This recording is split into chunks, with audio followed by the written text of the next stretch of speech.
What's up? My name is Dave Acosta from Dasmariñas, Cavite. At isa akong business owner. So, nasa e-commerce industry.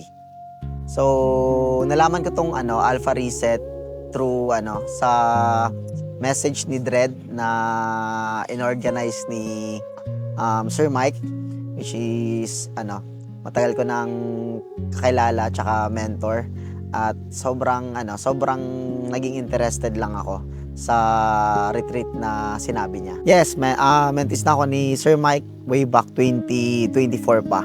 So, almost 2 years na din. Hindi ko namalayan. Before, okay naman. Hindi lang ako ganun kalalim talaga sa spirituality. Pero, nung na-meet ko si Kuya Mike, minodel ko yung mga tinuro niya. Tapos, in-apply ko lang yung mga tinuro niya na kung paano maging maunlad habang merong peace of mind. Sobrang importante sa akin na magkaroon ng isang mentor. Simply because para kasing naka-cheat code sa buhay pag meron kang mentor eh. Kasi imagine mo, hindi mo na kailangan pagdaanan lahat ng kailangan pagdaanan ng mga mali bago di ba? So, ayun. Kailangan mo lang makinig sa kung anong mga failures niya, kung anong mga success niya. Tapos i-apply mo lang sa'yo. So for me, it's a cheat code na magkaroon ng mentor, especially tulad ni Kuya Mike. So far sobrang ganda ng Alpha Retreat kasi isa sa mga humbling experience na ko is yung isang activity namin na sobrang takot akong i-try kasi new siya sa akin, pero after kong sinubukan, sobrang dami kong realization. Kaya, ayun, sobrang ganda lang. Sobrang sarap sa feeling.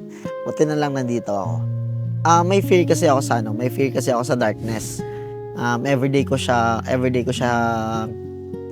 nilalabanan. Everyday ko siya fini-face yung fear ko sa darkness. Kasi may trauma ako dati nung bata pa ako. Kaya, ngayon, almost 3 years na, meditating 4 a.m. ang dilim, pero kahit araw-araw ko siya ginagawa na medyo may fear pa rin ako, pero ayun, kinakonquer ko na lang palagi. Kanina mas ibang darkness yung mas ibang darkness yung experience na yun, kaya ayun, kinakonquer ko na lang din. So yun, literal na darkness na madilim, ganon. Sa buhay din, actually meron din naman akong fear sa darkness, but simply because sa meditation, nawawala siya.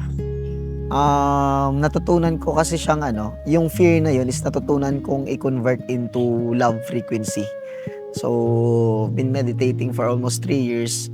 Along the way, na-turn ko siya into love frequency. At the same time, yung fear na yun is naging